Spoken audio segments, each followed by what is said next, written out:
Why did the Pharisees challenge Jesus? What does Jesus mean when he says, "What God has joined together, let no one separate"? What does today's gospel teach us? All these questions and more answered during today's episode of Daily Reflections.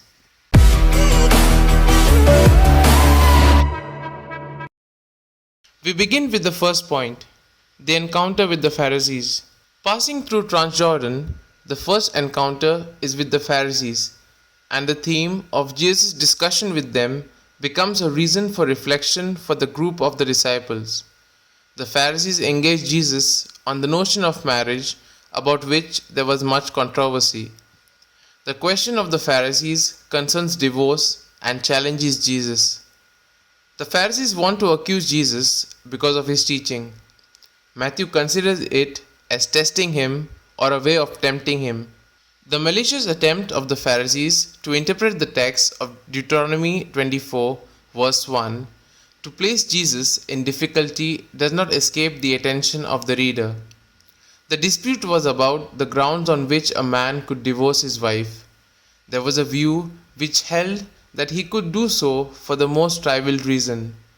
There was an opposing view which proposed that only the most serious reason justified divorce. The Pharisees wished to force Jesus to take sides and so to win enemies. Which brings us to the next point. It is God who unites. Jesus responds to the Pharisees having recourse to Genesis chapter 2 verse 24, which presents the question about the primary will of God the Creator. The love that unites man to woman comes from God, and because of its origin, it unifies and cannot be separated. If Jesus quotes Genesis 2 verse 24, it is because he wants to underline a particular and absolute principle. It is the creating will of God that unites man and woman. When a man and woman unite together in marriage, it is God who unites them. The term conjugi or couples comes from the verb join together or to unite. That is to say, the joining together of the two partners sexually is the effect of the creative word of God. Jesus' response to the Pharisees reaches its summit.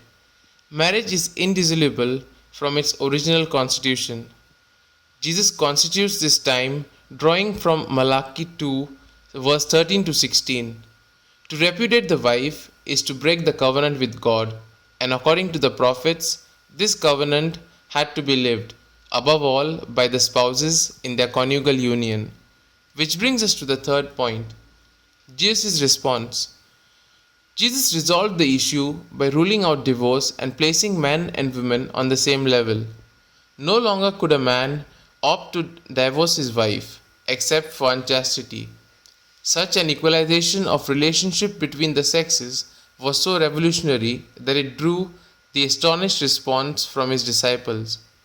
Pope Francis addresses this demanding text in The Joy of Love. The Christian community, he states, must always show compassion and integrate those who can't measure up to Jesus' ideal of marriage. Integration is the key to their pastoral care, a care which would allow them not only to realize that they belong to the church as the body of Christ, but also to know that they can have a joyful and fruitful experience in it. Condemnation is no help.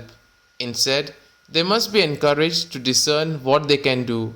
They are, after all, still limitlessly loved and called to become the daughters and sons of God.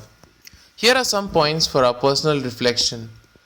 With regard to marriage, do we know how to accept the teachings of Jesus with simplicity without adapting it to our own choice to be comfortable?